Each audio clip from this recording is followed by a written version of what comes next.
Hello, everybody. Welcome back to the Carcast after USC's 47-24 loss to the Utah Utes in Vegas in the Pac-12 Championship Game. The Trojans had a shot to make it to the college football playoff with a win.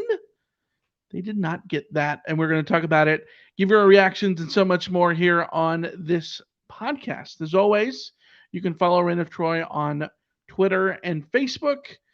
You can subscribe to us on Apple Podcasts, Stitcher, TuneIn, Spotify, wherever you find your podcasts. Just search Reign of Troy Radio. I'm your host, Mike Castillo, along with my co-host here in the Reign of Troy studio in Los Angeles, Alicia Artola. Hello, everybody. You know, we didn't go to this game tonight. We did not. Literally all of our friends were there. They were. Yes. We had text messages all afternoon from people at the game. We saw tweets from people at the game. We got offered tickets to the game last night. We considered driving out there at the last minute. We didn't go. And I have to say, probably the greatest decision we have ever collectively made. You and me, winners tonight. Absolute winners. Yeah. I don't know. Maybe I would be in a better place, like mentally, if I had just been there in person and processed it in person and then got to walk to a Vegas casino and just drown my sorrows, where I will not get to drown my sorrows tonight because we're podcasting and I have been working all night. So I have not been able to drown my sorrows. Yeah, that sucked. Can I just start? You're just gonna go right into it? If you don't mind. I mean, all right, go for it. That sucked. That's a brief summary. Podcast done. Okay, let's go. Time for bed. I think what sucks the most about that performance is that it was equal parts infuriating on all levels of complete and utter failure from this team. It's like having a child that you know is capable of so much and then them failing a class or a test because they just didn't do what they were capable of doing. Mm-hmm. And on the other side, it sucks because they did fight and there were signs of life from literally every aspect of this team. I could sit here for an hour and tell you every single player and unit and coach and everything that needed to be criticized to nth degree for the failure that tonight was. And I could spend another hour sitting here and highlighting every single player and patting them on the back for the effort that they gave in this game, for what they tried to accomplish, for how difficult of a night this was on a million different levels. And so I'm sort of torn because there's so much that this team was capable of. I sent a text to people saying this team is so close. They're so close to being something special. And then they run into this kind of game that proves that they're not that something special yet. And it hurts because I wanted them to be a playoff team. Like I said weeks ago, this is not a playoff team. I said it after the UCLA game. I didn't think they were a playoff team.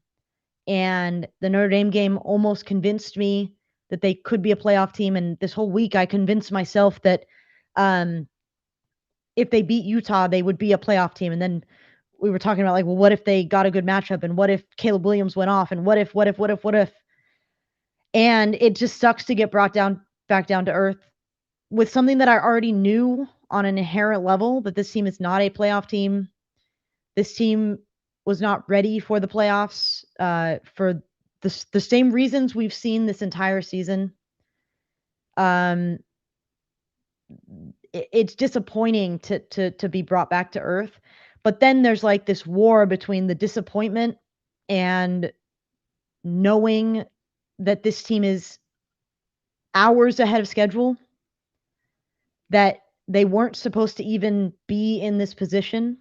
Yeah. And even in a game like this, in the fourth quarter, with Caleb Williams on one leg, they had a chance to pull off a miracle in the Pac 12 title game. And the final score doesn't show that, but they had a chance late to pull off a miracle and do something incredible.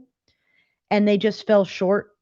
And like, it's hard to process that feeling of they were so close and yet so far away. And like, Well, how do you even begin to discuss this game when there are levels to every single discussion that we could have? one of my frustrations with this game from a talking about it perspective is that it's difficult because, watching this game in the first half, the first quarter, it was everything SC wanted this game to be. SC jumps out 14-3. They have a chance to make it 21-3 and push it to a 3-score game, which is what they didn't do at Rice Eccles in the first game. And they settle for a field goal to make it 17-3. And earlier on, Caleb Williams has an incredible scramble and ultimately uh, comes up a little bit lame in the moment, but we didn't think anything of it. And the second quarter is brutal. It's absolutely brutal for SC because they get a gift of a fumble recovery on the ensuing drive after going up 17-3 and have a chance to basically kill the game off. You go up 24-3, and really, if you would have finished off the drive before and you'd have had a chance at 28-3, this game I think is over. Yeah. I think is honestly over. I think you put it into a point where Utah has to play a desperation game. You take away the run from the Utes. You sort of force them out of their element. But it didn't happen because in the second quarter, SC's offense completely clams up. And in the moment, I thought, you know, I thought it was entirely a sign of the mistakes that we saw in the first quarter against UCLA. Um, Maybe a little bit of the Oregon State element to it, but mostly the first quarter against UCLA, where SC left a ton of points on the field. And you and I were both tweeting about this. Like, this is a redo of the first game, and you need to kill this game off now because if you let Utah hang around and end the second quarter feeling good when they get the ball coming out of the second half, you're just allowing them to do a repeat of what happened in the first game. Mm-hmm. And so that happens. Except, as we see going into the third quarter, our friend Helior tweets it out that Caleb Williams is sort of favoring one leg, and then they show him, and you see it, and it's like, you know what? He was timid on all of those drives in the second quarter. Yeah. Like, that was a thing. And I think for me, it sort of reprocessed how I look back at the second quarter. And I think that in a way that, yes, you can sit there and, say that the game got away from SC in the second quarter if they're able to just kill it off. By the way, I don't have a problem with the 4th and 8 play that Reggie went off on at halftime and Leinert did too.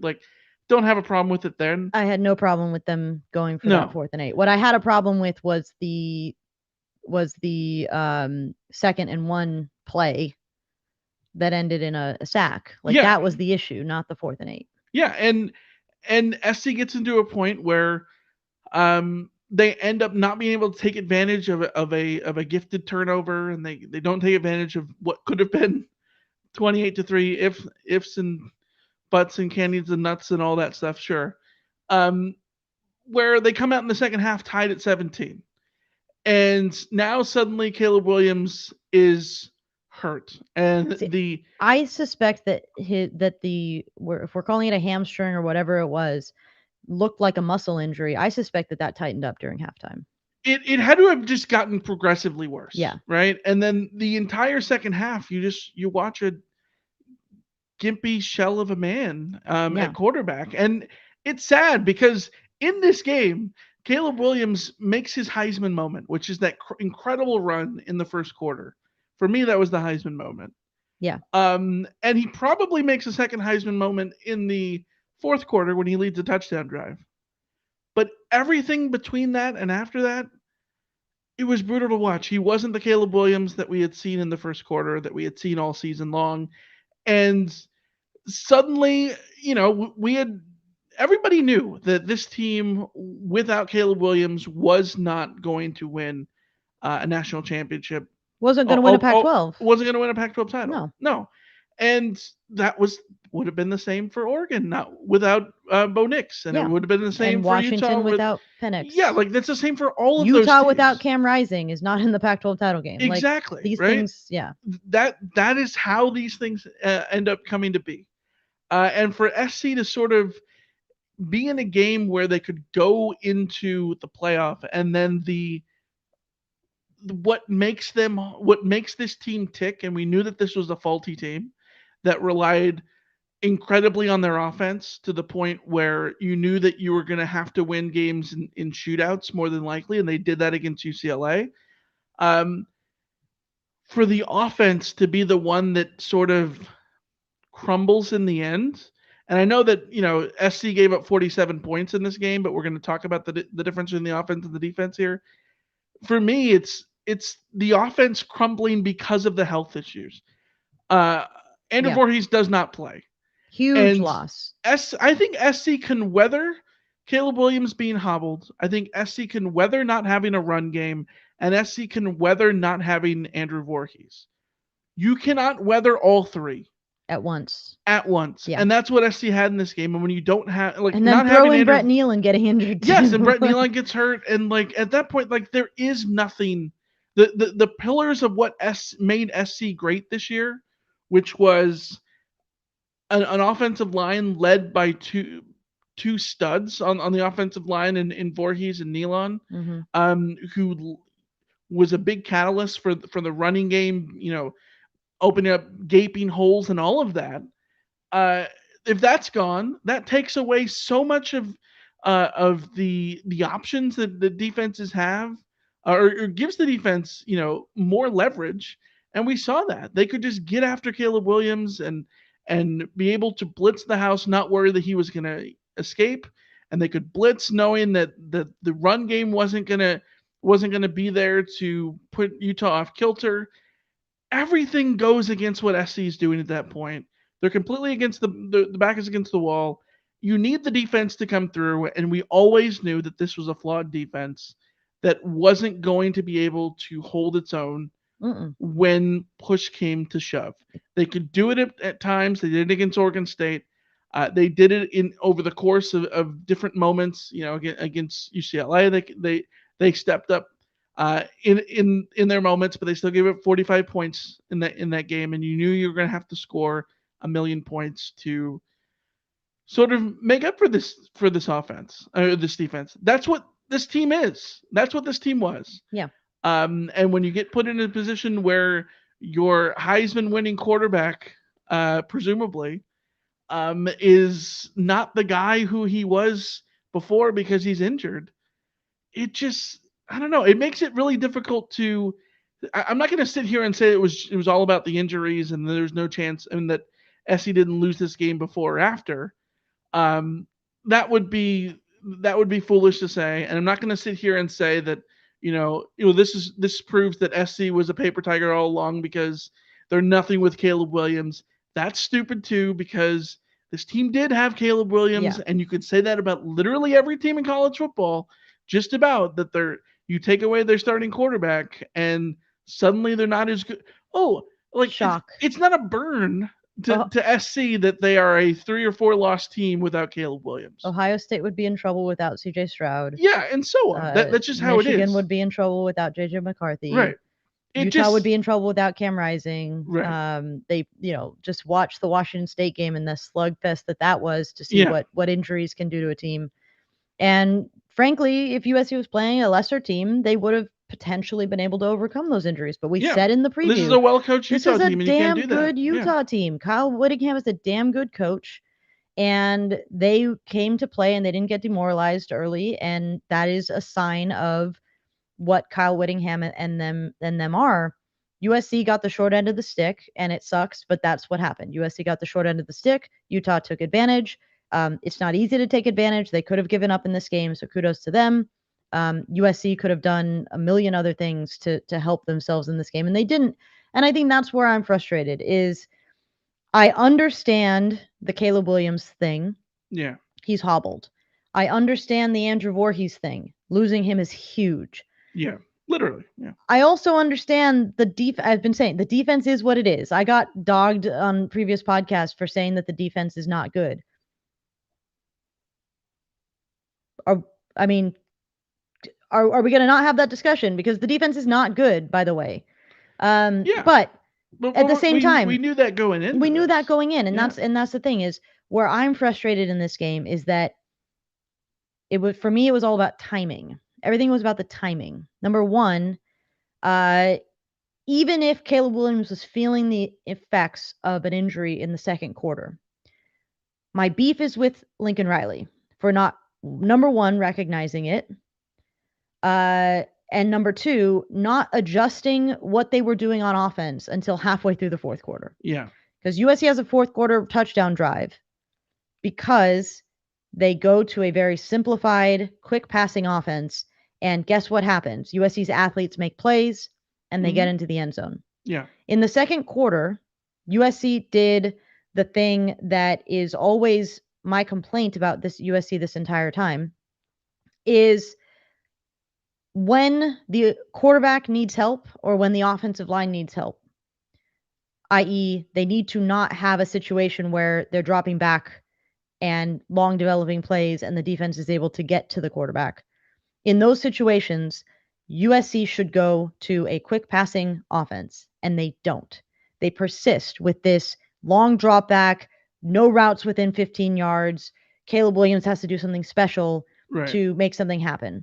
Now, Caleb against UCLA and against Notre Dame and all of these teams is able to do something because he has legs and because he can keep games alive. Yeah. He didn't have legs in this game, so USC wasn't able to bail themselves out of that situation. And they didn't switch quickly enough to the idea of we just need to get the ball out quickly. We need to get the ball to the guys who could make a play and then see what happens. And when they did that in this game, they scored a touchdown. If they had done that in the second quarter, they could have scored touchdowns when they needed to get this game to a 3-score game or a more comfortable 2-score game or anything like that. So my beef is with Lincoln Riley for not seeing that in the second quarter, not seeing that in the third quarter. So can I push back on that thought a little bit? Like I'm with you. I think that when it became very apparent, especially in the third quarter, that Caleb Williams' mobility was not there, go to the screens, go to the quick passing plays, go to any of those things. We know that Austin Jones can be very reliable in the passing game. Yeah. Also, Raleek Brown, go to Raleek Brown in the screen game, get him involved in the slot, something. Provide some sort of different elements. SC had a million trick plays for Notre Dame, right? Well, then go to the wrinkles. Do something in that sense. I'm with you completely. And at one point before the miracle drive that Caleb Williams comes down and scores the touchdown in the fourth quarter, I put on Twitter that I had seen enough go to Miller Moss because all of his throws were just completely off at that point. At the same time, I think it is incredibly difficult for you as a head coach who has completely put your faith in a quarterback like Caleb Williams, who has answered the bell every time this season, who has put together a season in which the hallmark of it, more than anything, is how good he is with the ball in his hands in terms of protecting the ball, not making mistakes, not fumbling, not throwing interceptions, making things happen. Then I totally understand that if you are Lincoln Riley, you believe that you are better off with a hobbled Caleb Williams who can play at a level that no one else can get to than going and throwing in green Miller Moss. That's fair. They talked about in the broadcast, Cam Rising was playing hurt at times this year, certainly. And this is, you want to believe in your players. And so, yes. I get it. I thoroughly get it. And I think that you only believe in that more when Caleb Williams does have that touchdown drive to make it back to 3 points which is in the fourth why quarter. I talk about timing again, because timing Yeah. wasn't just with the offense. Timing was with the defense. I will go to bat and say that this defense exceeded expectations for me for 3 quarters. They did enough to keep USC in this game for the better part of 3 quarters. To have Utah limited to 28 points through 3 quarters, including just one touchdown in the third quarter when USC was at its worst offensively, Right. that was enough for the defense through 3 quarters. Is it pretty? No, but the defense is what they are. We know what they are. They're not pretty. They have been effective enough, right? So 3 quarters is effective enough. You get into that fourth quarter, and what do you need from your defense? You need to not give up back-breaking tackle, missed tackle touchdowns. Well, they forced the field goal. And I thought they forced a field goal. Forcing the field goal gave SC a chance, even though it pushed it to 10 points and to 2 scores. It gave SC a chance. But then the next 3 drives for Utah, 60-yard, unforgivable 60-yard touchdown reception for Yasmin, the tight end. Unforgivably bad tackling for that. The Jackson 53-yard rush, bad tackling. The 23-yard Bernard rush, bad tackling. In between those, miserably bad tackling. The problem was that the defense had done just enough to give USC a chance. Just enough. And Caleb Williams had just enough left in him to maybe pull off a miracle and give USC a chance here. And then that's when the defense decided all that bad tackling that we've been doing for 3 quarters, but sort of working around with, that we're just going to completely give up, lose our crap, and just and say sayonara. Because that's what happened in the fourth quarter. The defense said uncle. And that was what was frustrating, is the offense was not good enough in the third quarter. The defense just held on. The offense in the fourth quarter was trying their hardest despite Caleb Williams looking like he shouldn't be on the field, Brett Nealon getting injured, Austin Jones getting injured. Everyone on that offensive line looked like they had nothing left in the tank. The whole offense looked like they were just done. But they were trying and clawing and grasping, and then you give up a 3rd and 19 with the most miserable missed tackles that I have ever seen a USC team give up. And your timing was all off. Your timing was just all off, and nothing went the way that you needed it to go, in the order that you needed it to go in this game, to get away with the stuff that happened on offense and the stuff that happened on defense and the stuff that happened on special teams and the random stuff that happened as well. Yeah, when you needed this team to come up with a big play on defense, they didn't have it tonight. They had it against UCLA with the big interception at the end. They sort of paid off the mistake that Caleb Williams had in the end of the UCLA game. They couldn't pay it off this time, and a lot of that is because we've talked about it before. This is a defense that's playing at a talent disadvantage. It is a defense full of 3-star recruits, and this is not in terms of just sheer talent and depth. This is not the defense that SC fans have in mind when they're talking about Lincoln Riley coming back to SC and bringing back the success of the Pete Carroll era, etc.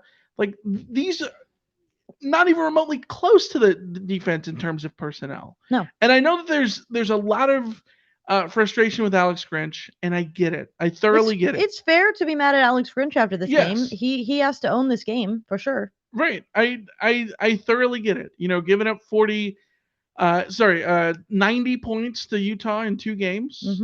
Not good. Absolutely not good enough. But we got a comment from the Dirty Workers, who says Grinch blew 3rd and 19. He's trash. The scheme is horrible. Go back and watch the 3rd and 19 play. There's like 5 Trojans there to make the stop. Half of the second half. It's the tackles.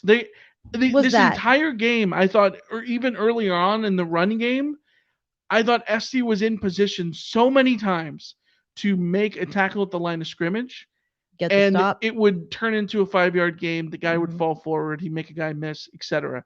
There was a play super early on where uh, Shane Lee is right there at the line of scrimmage to tackle a guy and do a run stuff, and the Utah defender spins and just goes right around him. Mhm. I don't know what else you're wanting from the scheme when they are right there in position to make the play. And yes, it is on Grinch at some point when it comes to failed tackles and all of those things. But again, this is not the USC defense that has 5-star talent up and down the field. It just isn't.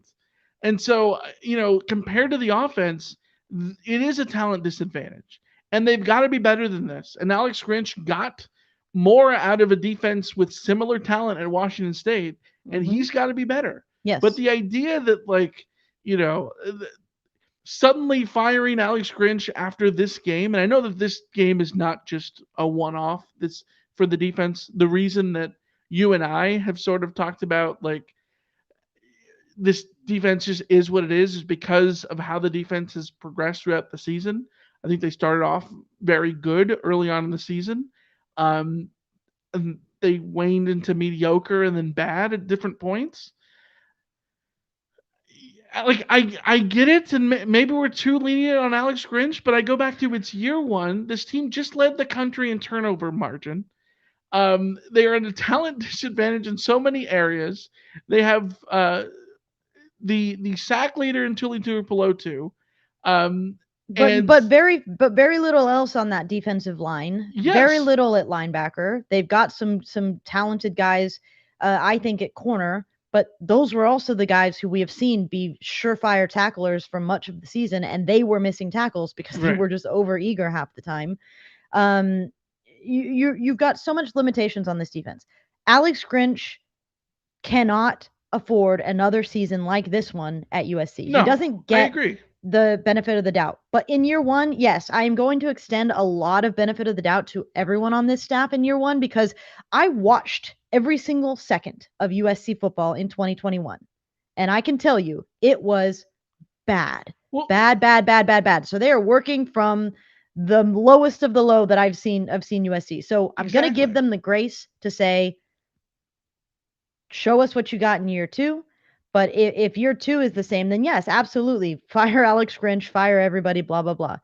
But the fact of the matter is, like, you're not going to fire the defensive coordinator after 1 year. You're just not going to do it. Now, should Lincoln Riley sit down with Alex Grinch and have a very long and serious conversation about how this is completely and utterly unacceptable?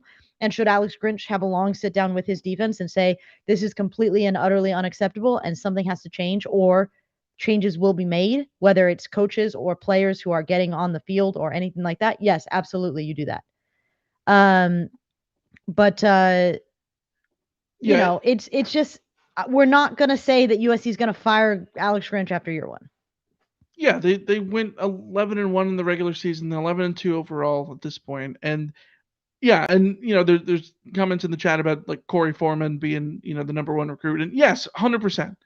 They need more out of Corey Foreman. Which, by the Absolutely. way, they've gotten access to Corey Foreman to coach him up for probably 4 months of the year, of the 12 months this year, because he had been injured the entire spring, pretty much all of fall camp, and only got going later in the season. Like Corey Foreman is his own thing, but like you have to give them time. You have to give them time. The teams, Yeah. by the way, the teams that like the franchises in sports, the teams in sports, the stuff that are perennial dumpster fires are the ones that cut bait every second because they can't allow somebody to establish and figure out what they're doing. Like, That a shot at Chelsea.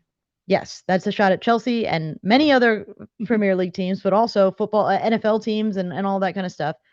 So you got to work with what you've got. I'm going to give Alex Grinch time, but I'm not going to sit here and say that Alex Grinch did a good job in this game because, yes, he does bear responsibility for tackling. He does bear responsibility for not having conversations with his team on the sideline and telling them to cool it down, stop going for the strip every time, just complete your tackle, and all of that. But, like, it, the defense is what it is. It was what it was from this entire season for most of this game. So it's like, I don't know why everyone continues to be surprised by what we see every week from this defense.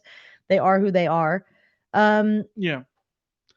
They're lacking personnel, and once they get personnel, if this is still the case, then Yeah, trust me, there will be discussions. I think yeah, absolutely. You go in this game underscores all the issues that the SC has on defense, 1,000% over, and you go into year two, and 100% this is it for Alex Grinch. You go into year two, and it's a put up or shut up year for the Yeah, defense. yeah. Yeah, and he'll have another year of transfer portal stuff to go after, all of that, and another year to develop guys like Kalen Bullock and Eric Gentry and all of that. You're going to hope that they can replace someone like Mekhi Blackman at corner, who has been easily one of the most unheralded players on this roster. But it says a lot about your defense when Eric Gentry's the best player on the field for you outside of Tuli Tupelotu, who can only be so effective because teams can just Yeah, double and triple team him. But like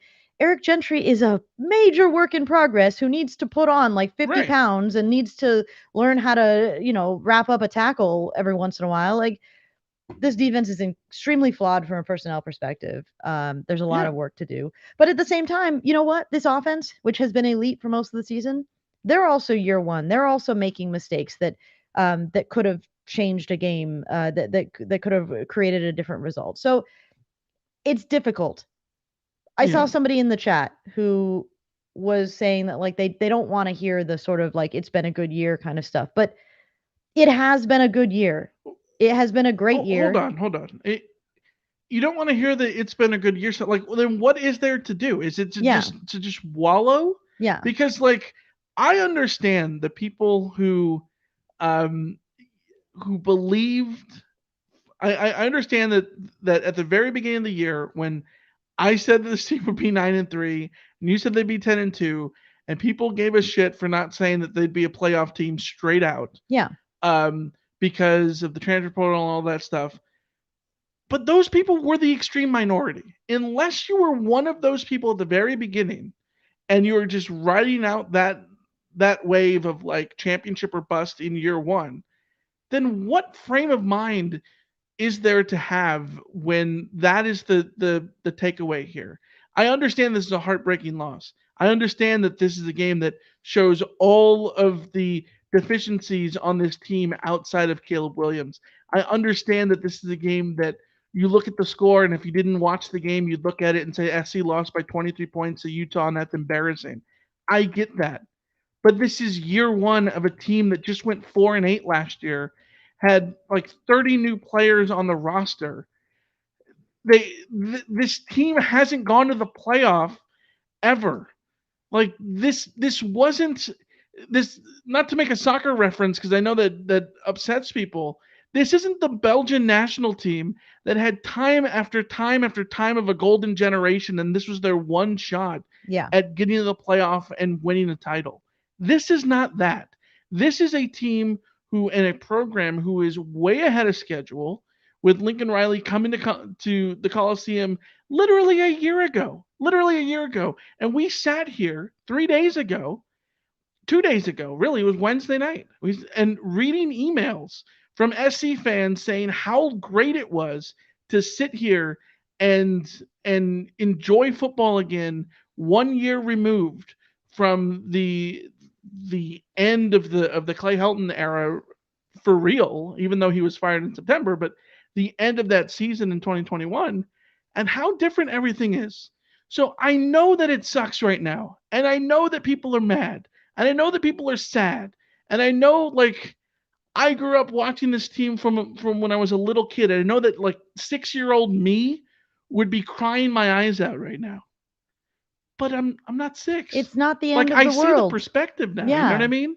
Yeah. Well, and I know it sucks, but how can you not just also sit here and just like realize how thankful SC has been to have Caleb Williams, and how like if anything this underscored how valuable he is to win the Heisman even further. So I mean, and that's to me, we're getting questions about whether or not Caleb Williams is still the Heisman winner. if voters watch this game and decide not to vote Caleb Williams as the Heisman winner, they are insane. Yeah. To me, this game only strengthened Caleb Williams' Heisman candidacy. Number one, that run he had in the first quarter where it appears he injured himself was spectacular, a Heisman moment. Everything he did in the fourth quarter was the epitome of somebody battling through everything to try and do anything with nothing else going for him. He battled and battled and battled on one leg. Now, we can have a conversation. Should he have been allowed to stay in the game late? Personally, I think there was an argument for putting Miller Moss in. Right. Do you win the game with Miller Moss? Hell if I know, but I kind of would have been interested to find out. If you're going to lose 47-24 anyways, I would have been interested to find out. But ultimately, it's pointless because USC wasn't going to win this game without a healthy Caleb Williams. Because guess what? USC loses 47-24. We saw what a healthy Caleb Williams was able to do to this Utah defense. They lost 43-42 last time.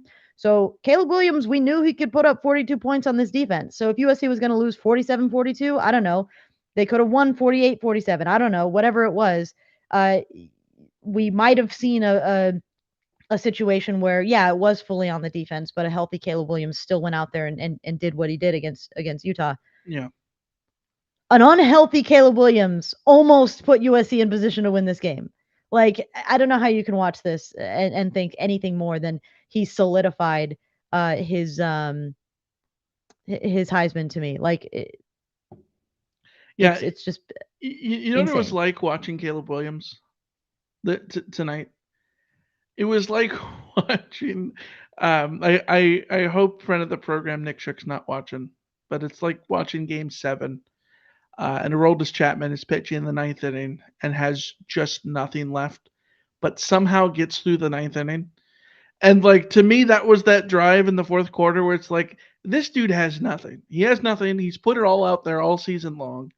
He has literally nothing yet left. It is a miracle that he's gotten to this point to get this far. And if anything, that just underscores that even in a moment where you could say it should be a downer and a heartbreaker. And for Aroldis Chapman, the eighth inning was certainly that.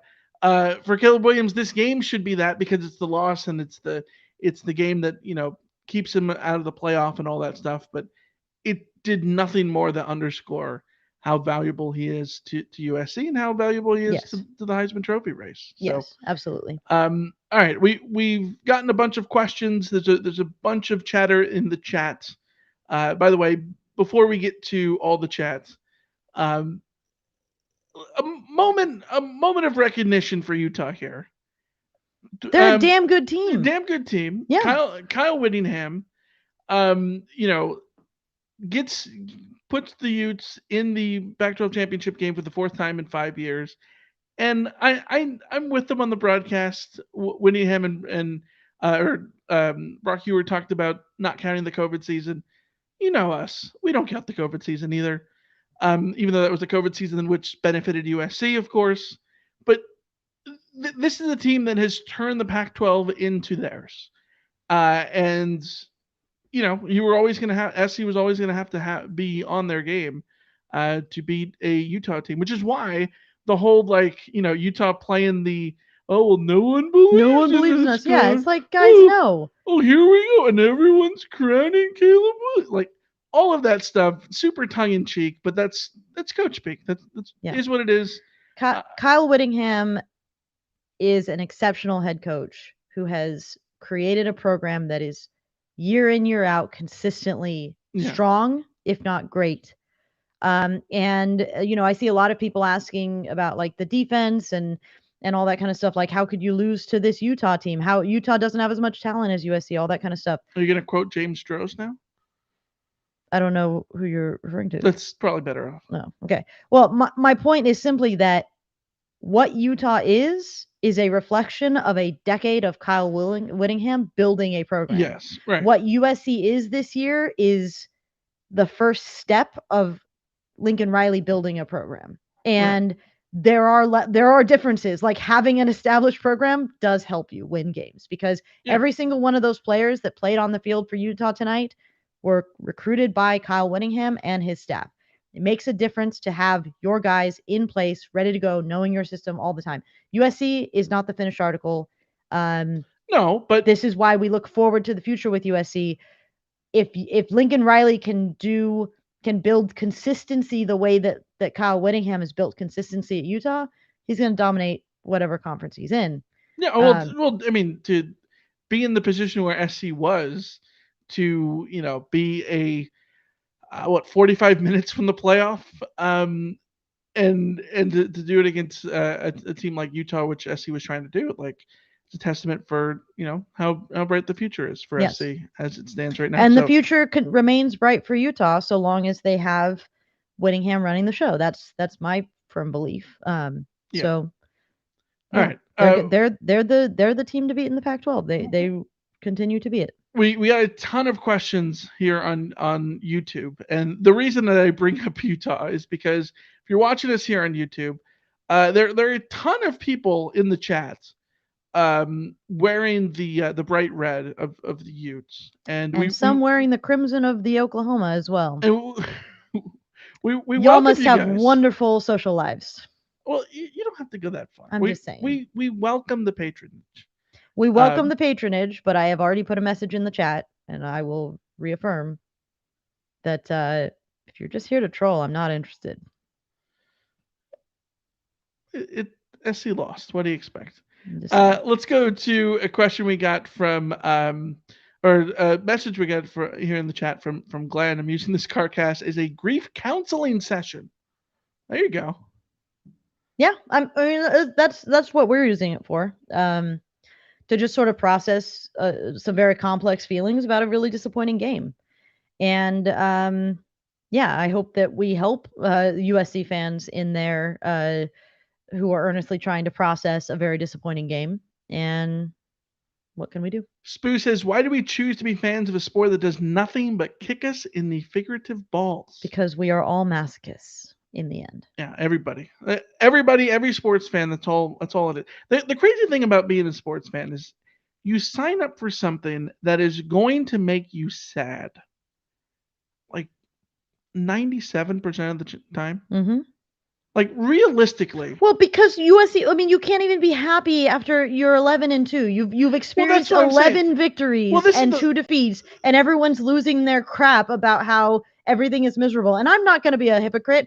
I feel damn miserable right now too, but like I'm going to wake up tomorrow morning and remember like what a special season this has been and sort of process through this. But like if you're not able to do that, if all you're going to do is sit here for the next 9 months and tell us that we need to fire Alex Grinch, then I don't know. I don't know why you bother.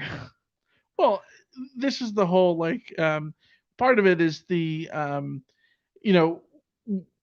you root for a sports team, but realistically, how many times is your favorite sports team, no matter what sport it is, whatever it is, going to win a championship and leave you happy at the end?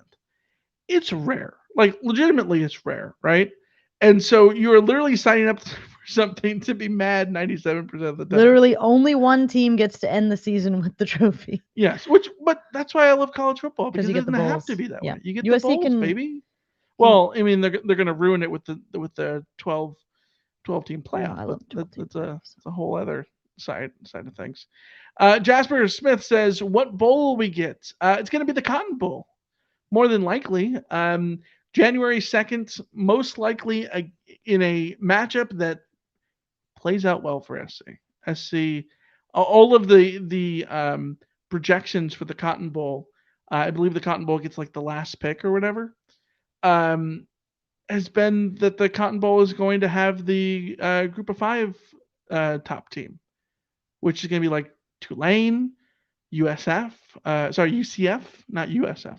USF would have been a real suitable opponent for SC, but UCF or Tulane, and not to say that those teams are pushovers, but like compared to SC having to play Georgia, which 3 hours ago we were thinking potentially is a big different thing. But back to the Cotton Bowl with Jerry at Jerry World, a place the Trojans have never won, but an opportunity to right the ship there, and it's a place that Lincoln Riley has a lot of success. So who knows? Um, maybe things change there. Um, Bando TV says, which two losses are better now, USC fans, yours or Alabama's? Well, first of all, Alabama didn't get the opportunity to play in a 13th game. Alabama would have gotten a third loss if they were playing on Saturday in the SEC championship. I can tell you that. Just like LSU is going to get a third loss playing in the SEC championship game on Saturday night too. So yeah, I don't know. I keep going back to, if we talk about wins, who has Alabama beat this year? Alabama is not an impressive team this year. I say that they have not beaten anybody impressive. The thing about Alabama is I would still put my money behind Nick Saban in any coaching matchup. I think that Alabama is what USC is not, in that I think Alabama's defense is just okay and their offense is just okay, and so they've just been sort of like meh, but they're not bad at anything, whereas like USC is bad at defense and really good at offense. So like if you put USC and Alabama in a sort of resume debate, yeah, you could come out saying that Alabama would deserve to be over USC, but like you could also say that USC deserves to be over Alabama too. Like I think you're comparing apples and oranges at a certain point. When it comes down to it, Alabama does not have an impressive resume. When it comes down to it, USC's resume is, I don't know. You argue it's better.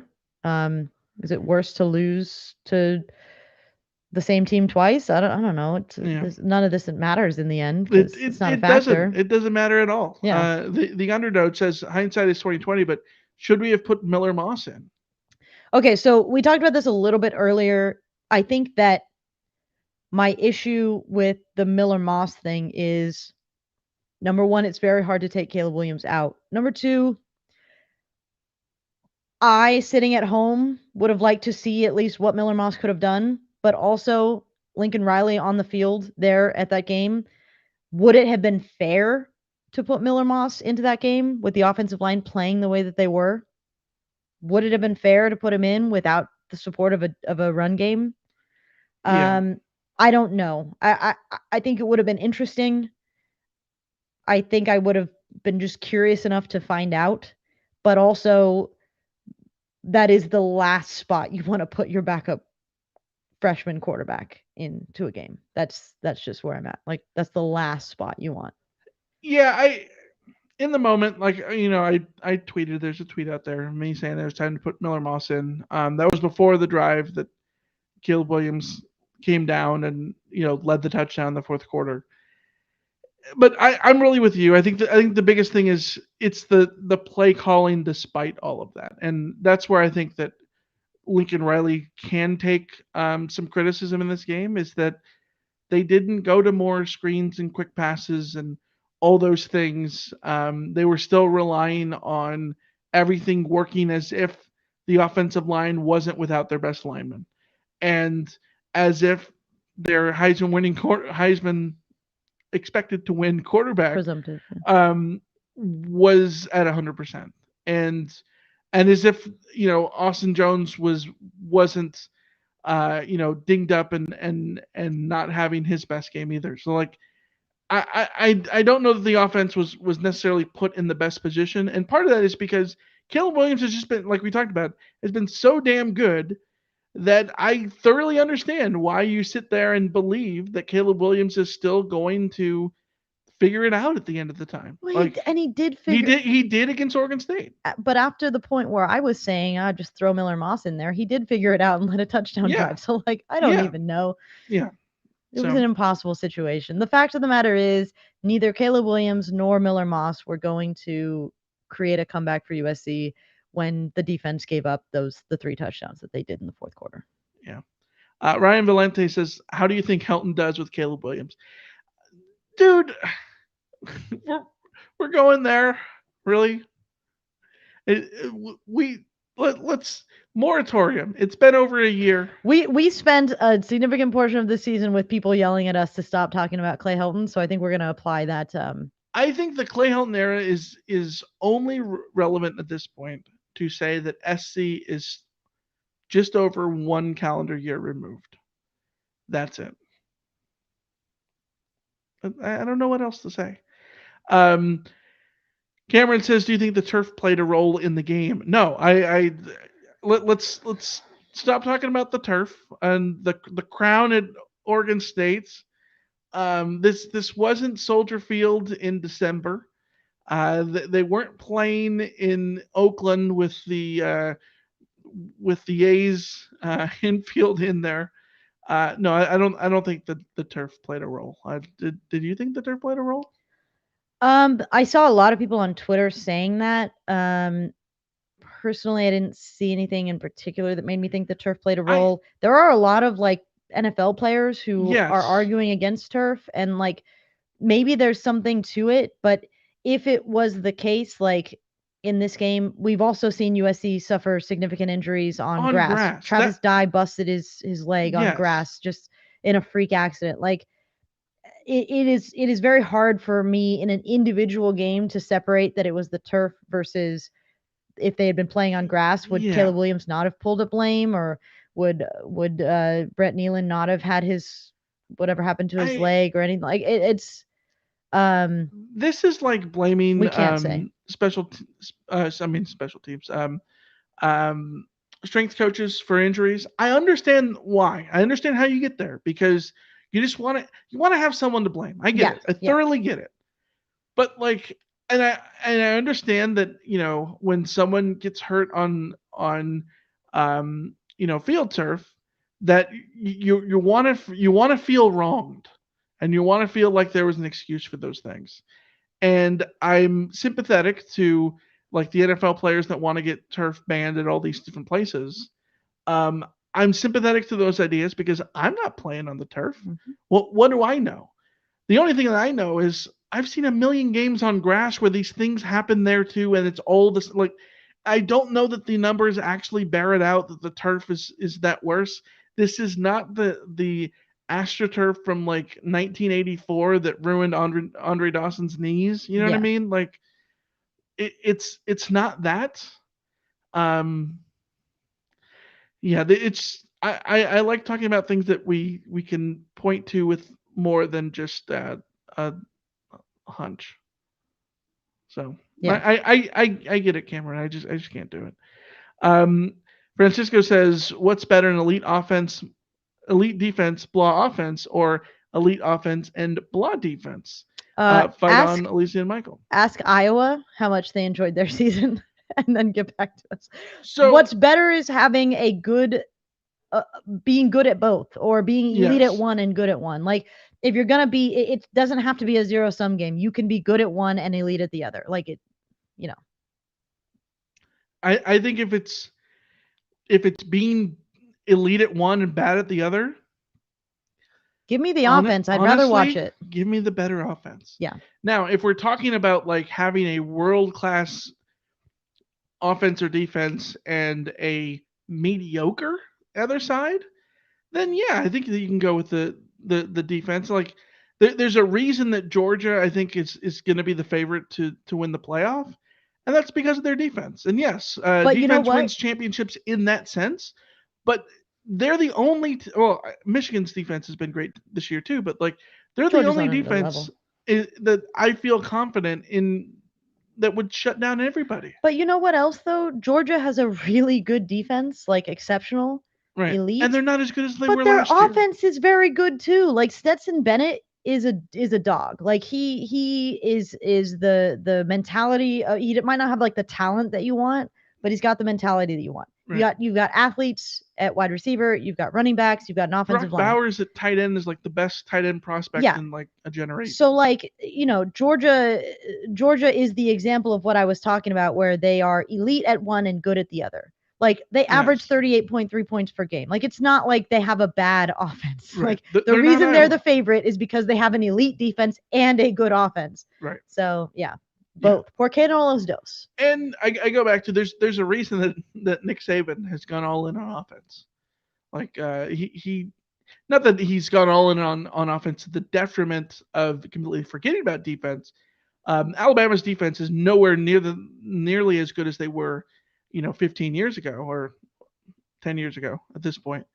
But that's just because the game has evolved. Yeah, he's not giving up on his defense certainly, and this is not to say that SC can win championships as they were made. We've talked about before, like the LSU team of 2019 was probably the closest thing that you could get to a great offense and a bad defense, but that bad defense still had Dave Aranda as the defensive coordinator. So yeah, they still had that working their way. Joey says, thinking ahead here with a question, but what is considered an acceptable year 2 defense under Alex Grinch? Is it just a small improvement, or is it a top 30 defense that can create turnovers? If it's a top 30 defense, I will be very, very happy. I think if you're top 40 and you create turnovers, you're probably okay. The bigger thing for me with this defense is being less susceptible to giving up 40 plus points in a game, which is what I was talking about like early before the season started, is that if you have a big criticism of Alex Grinch, it's that it's feast or famine. It's that you're either holding teams under 20 or you're giving up 40. And USC has given up 40 plus. Let's see, tonight, 1, 2, 3, 4, 5, 6, 6 times, and they give up 27. Yeah, so they give up 46 times. Like, you can't be doing that. You can maybe have like 1 or 2 40-point games when you're playing the really elite defenses and you have an elite offense that can outscore them. Like, I'll give you that. Sometimes crap happens. You can't be giving up 46 times in a season. It's not necessarily like the rankings metrics, although obviously if you could get into the top 30 or 40, then that would feel very good. But you can be top 30 or 40 and still have too many games where you give up the 40 points. And that's your issue. What are we talking about when we say top 30? Again, that's why it's like, I don't know, scoring defense. About total yards? I don't care. Yeah, total yards doesn't matter. Scoring defense does matter more to me on that front. We're talking about yards per play. I mean, TCU this year was 59th as it stands now before the Big 12 Championship game. TCU has their scoring offense is 24.5 points per game. Like, if you were at 24.5 per game, you'd feel better. USC is 60th with 26.3 points per game. Your average should probably be as close to 20 as you can manage. Yes. Which would put you, if you were at 20 this year, you'd be 27th. So top 30. So yeah, you'd feel good. But again, I don't care if you have a 20-point average defense if you're giving up 40 points in the games that you can't afford to give up 40 points in. So right. I think there's levels. You want consistency, but yes, I think you can win a championship with a 20-point defense. Yes. Especially one. Oh, absolutely. Especially with a Lincoln Riley coach team that's going to have an offense that you would imagine to be fairly potent. You hold teams to 20 points, you're going to be fine. The LSU team of 2019 gave up 21.9 points per game. Yeah. SC this year, going into tonight, was allowing 26.3. So there you go, 5 points, close 4 or 5 points. You got to get some improvement there. Which USC is 4 or 5 points better than they were last year in terms of scoring defense. And again, yes. These metrics are only so good. Like, USC gave up 31.8 points per game last year. Going into this game, they were at 26.3, so there's improvement. But these metrics, again, are, they don't tell the whole story. We talk all the time that you want to pass the eye test. The biggest thing for me going into next year is to pass the eye test more often, because even when they were getting stops, the turnovers helped this defense quite a bit. But like, you need to pass the eye test a lot more, because in a game where you're not depending on turnovers, like, you need to not get completely rolled over. Yeah, I agree. Let's go to a question from Jack. Does Caleb still have the Heisman in his favor, and does his injury affect him? As I said, if a Heisman voter watched this game and decided not to give a vote to Caleb Williams after watching this game, their vote should be rescinded and they should get their eyes checked. Yeah. Nothing about this performance from Caleb Williams convinced me that he is less of a Heisman winner. And it's different than, say, the injuries to Bo Nix, who then it showed a drastic. He wasn't as good in his last two games as last 2.5 games or whatever as he was before that. Hendon Hooker, who just ended the season early. It's a little bit different than those injuries in that this was literally the last game, and everyone had already anointed him beforehand. And he did not play badly in this game at all. 363 yards, 3 touchdowns through the air. Yes, SC had one horrendous quarter in which they gained literally 1 yard in the third quarter. And he ends with 12 attempts for 21 yards, but like that is heavily affected by fourth quarter sacks when he literally cannot move and his offensive line is literally 2 doors and a fence post. His numbers are right at the season averages of everything that he's done this year. Yeah. So yeah. Even also, in a bad game, for him to do that is pretty much sealing the Heisman. Just as the update on Caleb Williams, Lincoln Riley in the post-game press conference says that his hamstring popped on that run, and that he was not even 50% on the hamstring for the rest of the game.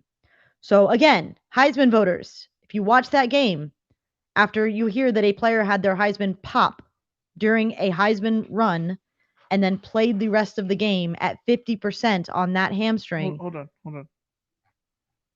What if the committee hears that? No. Okay. No, I'm not going to go down. Let's have the playoff conversation for the Dan Wetzel argument. The Dan Wetzel, Stu Mandel, a lot of other people were sort of making comments about how like USC should have just skipped this game because they'd be in the playoff if they had. And as I said last time, I think that that's a fair argument. Certainly, it's logical. It tracks. I agree that it is unfair to USC that they had to play a 13th game, had to have the injury situation happen the way it did, and now they're not going to get to play in the playoff. Having said that, when USC beat UCLA after that game, I came on here and said, this doesn't feel like a playoff team to me. And that was mainly because the defense just didn't look like a playoff team. The committee will not look at this game. Put aside the injury stuff. Put aside the injury stuff and Caleb Williams and all that kind of stuff. The committee will not look at this game and put USC in the playoff. No. USC might have, if USC had lost, let's say 27-24. Hold on. Purdue wins. USC's not getting in over K-State wins over Michigan. No. USC's not getting in over LSU TCU. Wins. USC's not getting in over Georgia. Yeah. It's not happening. But if USC had lost, 27-24 under the circumstances that the injuries on offense were a part of, maybe we're having a very different conversation about whether or not the committee has a reason to put USC in. Not the way that defense played, not the way that they missed tackles, not the way that they gave up 47 points. Take the fourth quarter away and maybe you still got that argument, but that fourth quarter was so horrendously bad that it was playoff disqualifying. Yeah, for sure. But not Heisman disqualifying. No, because that again, Caleb Williams wasn't playing on defense. Like he didn't get to control that. Luke says, "Do you anticipate any coaching changes and think we should make changes?" I think there will be changes just because there's always some sort of something. Someone's going to go somewhere. Someone's going to take another opportunity to advance. Number one, I would remind people that tragically USC lost their inside wide receivers coach Dave Nichols to cancer at the very beginning of this year. They had an analyst or assistant or whatever move up into that role for the season. I would not be surprised if there was a shuffling of offensive or defensive coaches based on hiring somebody else. They could just promote. I forget. I should know who they promoted up to that role. They could just give him the full-time job, but I suspect that they will have an opportunity there to go out and hire somebody. Luke Heward is the guy who took over for Dave Nichol. So, I think that there's a chance that will be a change on the staff. As you said, people will get opportunities potentially, and we'll see if that changes the staff elsewhere. Yeah. Um, there'll be something that happens. You never something you never Although, expect that always happens. But I don't if think there's you going to be like Grinch and like all these dudes getting fired tomorrow. Like that's not going to so happen. what would be more likely is like someone like I don't know, who Keel McDonald or something, Kyle Kyle. McDonald. I know Yeah. I just say it wrong. Kyle McDonald like getting an offensive coordinator gig somewhere because he's very, very good at his job. Yeah. Something like that. If you want defensive changes, none of USC's defensive coaches are getting a Well, defensive coordinator job after this well, season. Alex So Grinch had been talked about as a head coach, head well, he's coaching not getting that opportunities. opportunity after this either. Probably not, but um, you never know. You never know how things go. Lamont says, question: I thought they should have let Damani try his luck on Dalton Kincaid because he's big, fast, and physical enough. Assuming he's healthy enough to play. What do you think? Um, we don't know if he's healthy. Did you notice him at all in the game? Did you notice if I don't remember seeing Damani in the game. No, yeah. Covington started in the other corner And spot Covington across did not from Blackman. it was hard to keep track of who was missing tackles, but I don't remember Yeah, Covington being like the prime suspect for USC in this game on that front. I thought he had a couple actually good moments. So um the uh the Domani question is more for me of I would wager he might not be healthy because he was getting playing time when he was healthy, and he stopped getting playing time when he wasn't. yeah, for sure. Dave the Greater says, I heard Ryan has a Heisman vote. Ryan Abraham over at He USCFootball.com. does. Do you have a Heisman vote? We do And not. if I was gonna I Spoiler. was gonna pretend like I did. My bad. Wow. And if not, why does Ryan have one and you don't? Because Ryan's been around forever. Ryan is like 73. He's been around for a long time. I don't think And he's 73, but we're like 26. So we are like not 26. we have just not been around long enough. So Yeah. no, we love Ryan and I think Ryan is like 50 or something like that. Yeah. Ryan has I been say the this with love. Ryan has been the purveyor of Doesn't look a USC. day over 30. Ryan has been the purveyor of USCFootball.com for 2 decades, and yeah, he deserves a Heisman vote. We have not been purveyors of If a major USC site for 2 if decades. you could have a vote for anything, what would it be? It would probably be Heisman because I would feel the I least guilty about it. You and I have talked yes. before that being members of the FWAA, we get like all American votes and stuff like that. And I feel very uncomfortable with that because maybe, even now I watch a lot more college football broadly because of my day job, but like uh when you go into like vote for an all American team, it's like it's hard to say It's impossible. who the good people are Yes. when you're just covering sort of one team. That's the dirty secret of like all of this voting stuff is that like I don't know, maybe it's my imposter syndrome being very strong, but like I I don't think know it's how any of these people have enough knowledge to actually make informed decisions yes. about everything. If you're watching a lot of college football, I think you can definitively say who the best quarterback is, who the best running back is, maybe the best receivers. Yeah, but how do you That pick? you don't have to just rely on stats. But like linemen, oh, it's impossible. Who am I to say who the hell the best center is? I don't even know that an offensive line expert could tell you because you just have to watch so much stuff. Like, how do you even know? And how do you compare properly? Yeah. Like, it's difficult. Heisman is easier though because like you know. Yeah, yeah, agreed. Also, if I had a Heisman vote, like I would use it on defensive I players way think a more often best than picture Heisman voters vote do. would be interesting because you could just watch all the movies. Yeah. But I you still have to watch like a million movies. I never watch a million movies. Yeah. Wouldn't know what to do.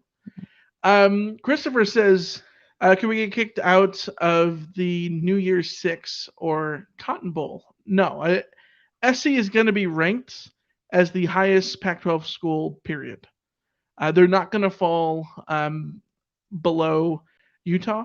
SC is going to be ranked on Sunday like sixth.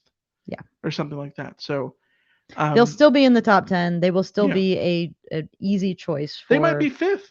They yeah. literally might be fifth. Yeah. So yeah, they're not going to fall out. Dave the Greater says, do you still think Gentry deserves the 55?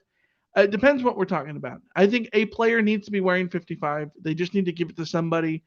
And if you want to give it to Gentry, I'm fine with that. You know what I support? But is Gentry the guy who I picture when you put the 55 on somebody? No. No. You know what I support? Go all in on the 55 as a recruiting tool, because guess what? You're losing the ability for it to be a recruiting tool by not having it active. Also, that's how, like, I hate making this rant because I know, like, there's emotions involved. And I know that everyone got very uncomfortable about talking about the number 55 when Junior died. Then retire it. I get it. But I just want to get like a freaking bullhorn and say, he literally bestowed the jersey on Willie McGinnis. Yes. It was a recruiting tool for Willie McGinnis. Yeah. That's what started it as a number 55. That's the whole point of the number 55, is that it was a recruiting tool. Yeah. I get that we're all terrified because, oh my God, what if it goes to someone who's not as good as Willie McGinnis, like or Junior Seau? Who cares? Well, the whole what? point is that it is a recruiting tool, and that they're like, by wearing it, his legacy lives on. By putting it like, but in this on weird the in sideline, between, it doesn't help anything. Yeah, in this weird in between where either retire it or put it back in circulation and stop making it such a thing where no one can wear it because no one is worthy. Well, no one's ever going to be worthy if no one is worthy. And like, by the time somebody is worthy, they might be more attached to their number than the 55 that hasn't been in circulation for 15 years. Right. Yeah. Yeah. Or maybe they'll find a Jordan Addison type thing and give it to that. Whoever wins the butt kiss this year wins the transfer portal. Now is the best time to use it as a recruiting tool, because now you find the best linebacker you can in the transfer portal and just give it to them. David Bailey, come on down. Yeah. Hokey P says, would you personally consider USC back? I think next year is when we will know. I think we can definitively say back because I have no reason to think that they won't be as good as they are this year, next year. Will they be in the hunt for the playoff again and be like a one loss, go 11-1 again? Maybe not, but like, I think that they're still going to be more than relevant, and we're all going to sit here in the preseason and predict them going 10-2 or better. So there's no reason not to think that they are back. USC was back the moment that they hired Lincoln Riley, if we're all being honest. The reason that we don't even need to talk about USC being back is because USC is 11-2 and people are pissed about it in year one. Yeah. And Lincoln Riley is going to continue to have incredible seasons going forward because Caleb Williams coming back next year, and he's got Malachi Nelson coming down the pipeline, and he is a proven head coach who is consistently in the conversation. So yes, we don't need to get that back. SJ says, when they expand the playoffs to 12 teams, do you think that will be the end of conference championship games? Seems to be a disadvantage for teams playing the extra game. No. Why not? Because buys are at stake now. Because the way that the 12-team playoff is going to work, winning your conference title game is that much more important. Do you think that we look at conference championship games different? Will we look at them like in basketball where they don't hurt for losses, only wins? No, the win matters because the way that the 12-team playoff is supposed to be set up, the loss will matter because you won't get a bye. If Georgia, in the context of this season, right? If LSU beat Georgia, either way, this year Georgia's going to be in the playoff. But in the context of the 12-team playoff, if LSU beat Georgia, LSU would be a top 4 team and get a bye because the top 4 teams. Is that how they're actually doing it? Yes, the top 4 is. Tuned all of this out because it's all very sad and depressing to me. I'll explain it very quickly for you. Okay. The top 4 teams. Like on 5, please. Are the top 4 teams in the 12-team college football playoff are the top 4 conference champions of the conference champions. Presumably of the Power 5, but you could have like a Cincinnati in there that's like number 4. So you have 1, 2, 3, 4 are the top 4 conference champions, and everybody else is the at-large bids with at least one group of 5 champion, the highest ranked group of 5 champion represented. So like for this year, you would have presumably Georgia and Michigan and TCU and Utah. And then the rest of your field would include Tulane, probably at number 12, or whoever, UCF, whoever it is. And then the USC's, Alabama's, Tennessee's, Ohio State's, blah, blah, blahs of the world. So the conference title game in the 12 game setup would matter immensely because that's the difference between Georgia getting a bye week and not, or Michigan getting a bye week and not, or USC getting a bye week and not. I get that from that standpoint, but imagine you were, say, Washington. And let's say that Washington got into the Pac-12 Championship Game as a 2-loss team. Mm-hmm. They are fringe to get into the playoff in the 12-team playoff. Well, right? it would be the Utah Washington situation here, where if USC had beat Utah has 3 losses and falls out, but Washington, who didn't play, gets in. Yeah, like that seems problematic. Yeah, or the inverse. Washington is in position and then loses this game and then falls out, kind of thing, and Utah benefits either way. That's where I think it's kind of weird. And I think that we might end up looking at them like we do basketball games. There will always be complaints and there will always be changes. So. Yeah, this is why we need to go to the Michael Castillo, whatever is necessary. Yes, if you are new to the program, and I know a lot of people are here now that we are on YouTube, this is the Michael method. At the end of the conference championship week, you look at it and you say, okay, these are the teams that we have. Now let's draw up a playoff bracket that works for the problems that we have. As we stand now, there's a very good chance there will be 3 undefeated teams and then a bunch of 2-loss teams. And Ohio State might be the only 1-loss team, right? If that's the case, then I guess a 4-team playoff might make the most sense if you're going to put Ohio State in. Realistically, though, should be a 3-team playoff. How do you do a 3-team playoff? Georgia gets a bye, and then TCU and Michigan play each other. There you go. That's how the Michael method would work. It'd be great. And some years you need a 16-team playoff. Other years, sorry, no playoff. There's just one good team. That's it. Yeah, I'm sure the TV deals and bowl deals and all that would love it. I know. Daniel says, Michael, don't you think we owe it to Grinch and Newitt to recruit their own players for a year? Yeah, I think so. Yeah. Okay. During this offseason, when USC was in the transfer portal, they were literally grabbing anybody they could on the defensive line because they didn't have anybody on the defensive line. And they got Tyrone Taleni and Solomon Byrd and guys who were able to contribute this year. But those are not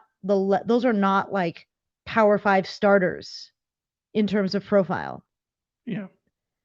The people that USC was relying on, it's hard. I give the defense a lot of credit for playing hard for most of the year. I'm very disappointed at the way that it went down at the end of this game because it looked like they just had stopped playing hard or just lost their minds. But dudes were contributing as best they are capable of contributing for most of this year. But the limitations on USC's defensive line, don't get it twisted. The limitations for USC at linebacker, don't get it twisted. Yeah. There's a lot of recruiting that needs to get done. A lot of it. And as somebody in the chat pointed out too, part of the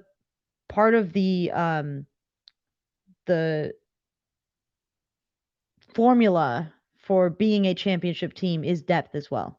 Being able to handle the injuries that you have. And this is where shout outs to Utah. They lost their top 2 defensive linemen, defensive ends. They lost Brant Keithy. They lost Dalton Kincaid. Who stepped up next? The 3rd string or 4th string tight end. Who was stepping up? The defensive linemen that were in this game. USC does not have that depth at all. At all. Certainly not on the offensive line. Definitely not on the defensive line. Definitely not at linebacker. The only place where they had that kind of depth this season really was at wide receiver. So yeah, depth matters too. It's not just about whether or not USC had an 11-1 sort of front line in the end. But once you sort of scratch off that surface, you're left with not very much because you'd never had depth to begin with. Yeah. Randy says, where are all these trolls after our 11 wins? They don't have a lot to talk about, but apparently people I, have a lot of time on their hands on a Friday night. so So first of all, I don't mind trolls at all. Like I never want to be the person who just like deletes and blocks all the people who come in here oh, that I'm are a that, muter. I mute anyone who is not good for my mental health. I mute. Sorry. If that makes me soft, that's fine. But like, my mental health comes ahead of your weird, sick enjoyment of other people's no. pain. I don't know. Well, sure. What I'm saying is like I know who we are. Yeah. We look at this. We look at the team objectively. We talk about this the college football objectively. I think we do a good job at that. And I think that we're always willing here to to be fair to everything else. So like I don't want to sit here and just like block opposing fans and stuff willy nilly. Like that's lame. So like I always give people the benefit of the doubt. If people don't want to give themselves the benefit of the doubt by acting a certain way, that's on them. So Yeah. uh, As Graham in the chat says, another sign that USC is back, the trolls. Yeah, we had a hell of a lot less trolls in the chat last year. Well, in our comments and our mentions last year because we weren't doing YouTube last year, but yeah, I don't know. My thing about trolls though is that like if I weren't sitting here recording this show, um what would I be doing? I would be watching a TV show or I would be playing a video game you'd be on TikTok probably. or I would be Let's on let's TikTok. be honest. Tomorrow while I'm walking around the house like puttering around or whatever, what will I have in my ears? I will be listening to shows that bring me joy because they're interesting. Like I'll listen to You Are Good, which is the Feelings podcast about movies. I will be listening to Scam Goddess because I love Lacey Mosley and learning about scammers. And I would be listening to maybe a USA soccer podcast or whatever to drown my sorrows and whatever happens to USA tomorrow. What I will not be listening to on any day of any time, like after the Notre Dame game, the last thing you catch me doing, ain't nobody got time to be on a Notre Dame podcast listening to them be sad. Ain't nobody got time to listen to a UCLA podcast Wait, after hold USC on, beat them. Like, hold on. You, the Notre Dame grad that you are, don't listen to Notre Dame podcasts. I don't. I have too much that I could be doing otherwise. Like, than wasting my time listening to an opposing team's podcast after they lost. I don't know. The only exception to that is when we listen to the What's Bruin show um, after USC beat UCLA. And that was literally just because we're supporting our friend Jake and we want to hear what he has to say. Yeah. I genuinely actually wanted to hear what he had to say about that game. I wasn't like listening for Schadenfreude or anything like that. Yeah, I actually we didn't call him at 8 in the morning the day after. Either. No, but like I felt bad for Jake. Like Yeah. I don't go into it thinking like, ha like you're sad now. Like, yeah. No, I just look at it and go, man, it sucks. I'm sorry that you have to feel that way while I get to enjoy this win. So Glenn says I'm going to Costco and eat a $1.50 hot dog. tomorrow. Hey, that's the way to go. That's the way to go. Yeah, that's absolutely living large. Top the Promo says 11-2 allows me to wear my SC gear with a spoiled children's mark. There you go. Yeah, that works. Glenn also says, can USC please try to recruit actual high school punters instead of the Aussie kickers? Okay, so USC, I will give them. I'm gonna make an excuse for USC. They had a punter recruited and set to come, and I don't know the reasons why he backed out. He didn't come. This was like in August. Yeah. So they went out and just found whatever punter they could bring in because they needed a punter. So like I don't know that they did a lot of vetting when it came to getting this latest Aussie punter. And I've also pointed out that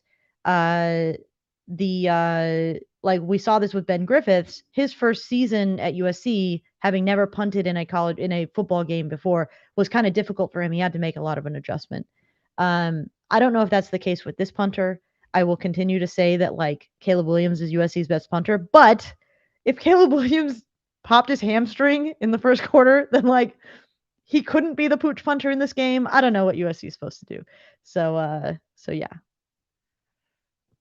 I simply don't care. USC's got an offense in which they punt like 2 times a game. USC didn't lose this game because the punting wasn't exceptional. Like USC had bigger fish to fry. Yeah, I'm trying to pull it up. Where's punting? Why do? Oh, here you go, punting. So first of all, no, he doesn't even qualify in the Pac-12 stats, so I can't even see how he qualified. That's the thing. He hasn't had to punt all that much. He hasn't looked good when he's been punting, but at this point, in this game, you know what I was thinking? I was just thinking, like, so long as he gets the punts off, I'm happy. Like, I was ready for a blocked punt to just ruin my night. So Aiden Sleep Dalton had 26 punts this season. In addition to how many did he have tonight in the Pac-12 Championship game, he had 4 for an average of 41.5. Well, his average coming in was 40 flat. So he outperformed his average. So 30 punts and we'll say, 40.5, give or take, of an average. So if we go to the conference leaders, let's see, 2020.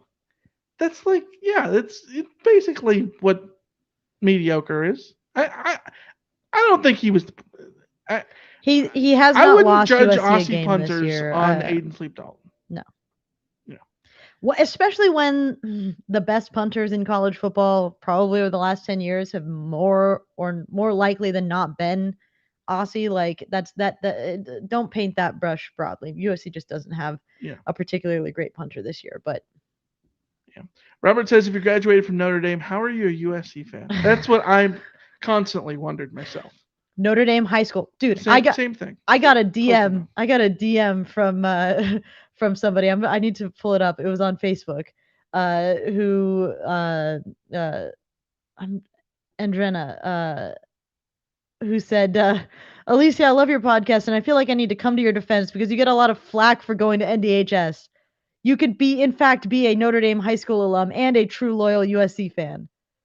Signed, your fellow NDHS and USC alum. Like, yeah, it's okay.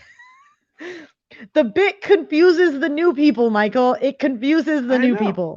Hey, stop Notre Dame High School in soccer. Sherman Oaks. Doesn't confuse go people Knights. nearly as much. Yeah.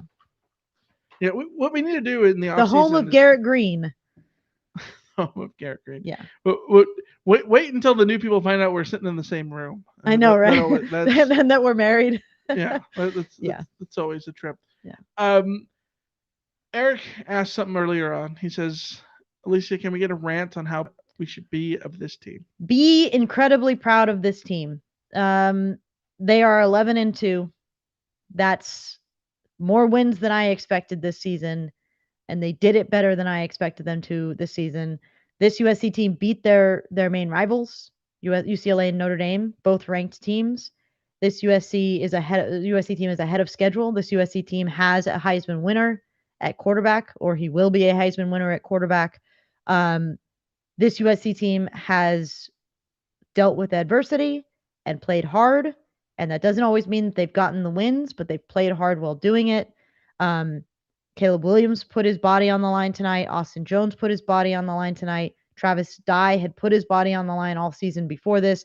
Andrew Voorhees had put his body on the line all season before this. Brett Nealon, the passion that he showed getting carted off the field was the spirit of this team. Taj Washington being the unsung hero who continues to just go out there and grind and get the job done. Even though he did have that one big drop, but like 6 catches, 93 yards and a touchdown. Like that dude fights.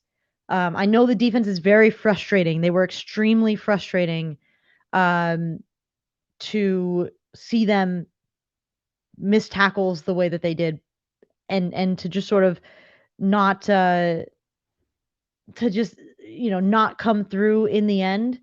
But the defense also gave USC a plus, what did it come out to be, plus 23 or plus 24 turnover margin this year. Yeah. They got turnovers, they got stops, they held on for 3 quarters.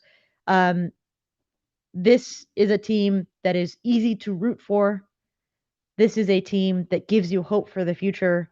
And if you are not proud of this team, then I don't know how you process sports because this team has been giving us reasons all season long to be very, very proud of them. So, Yeah. yeah, Coming off 12 months of where things were. Yeah, absolutely. Yeah.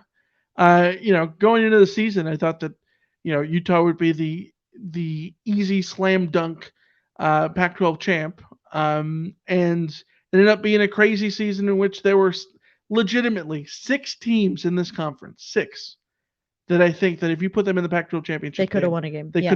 could have won the game, and Yeah.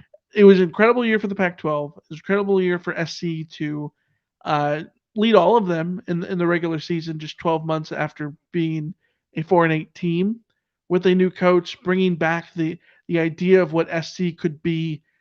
Yeah, it was all those things, and I know that tonight hurts. SC was looking at a playoff berth for the first time, and all of that. But yeah, still plenty of things to look back on Also, and feel good about. The other thing is, I think is utterly poetic, and hats off to the college football gods. SC had not had a 2 turnover game all year until this one. And what ends up clinching the game is Caleb Williams fumbling in the fourth quarter, down 2 scores, to which Utah picks it up and then ultimately scores a final garbage time touchdown. The, kudos to the college football gods. SC had not fumbled in the entire season. not a real fumble, anyways. And yeah, not a real fumble. Not lost a real fumble because they had fumbled. They just because the only one that was on the board about a lost fumble was an onside kick, and so for it to come out with this, like, yeah, touche, Yeah, college it football happens. gods. But we will be back as always with the podcast next week. We'll be back Monday night. And then from there, I don't know. We're gonna try to figure out what our schedule is going to be like for the bowl season.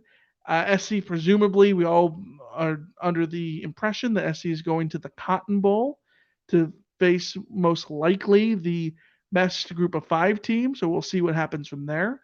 And we'll put together a plan for the bowl season. We'll be here to preview it. We'll be here live on YouTube. And we hope you guys join along with us for all of those as well. But more than anything, we want to give you guys a huge thank you for joining us this season. We took a big leap of faith coming over to YouTube in addition to everything that we've always done. I know for me, this has been we've been doing this way back for 10 years now. And it's our 11th season of the podcast. Alicia, this is your 10th season of the podcast. And it has been something that has really identified us as people. It's what brought us together and all those things. At the same time, I think we got in a place where the football was not good at USC. The storylines were very frustrating. It was tiring the last couple of seasons to come into a podcast and have every email be the same exact thing. And it's not that we were, tired of talking about Clay Helton because we wanted to support Clay Helton's chances at USC or anything like that. It was just like there's only so many times that we can read an email that says how tired they are. And so many times we can get on a podcast and complain and about the product that SC is putting out there.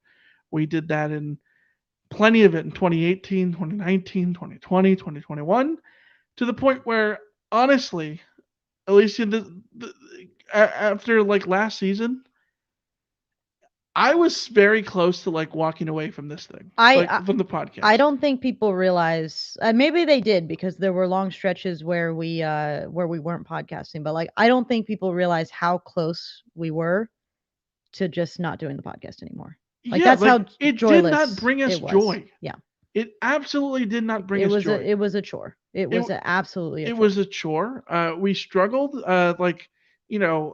We moved and all those things, and like it was such a pain in the ass to get everything, together and to feel the spark of podcasting again. And going to YouTube this off season sounded scary.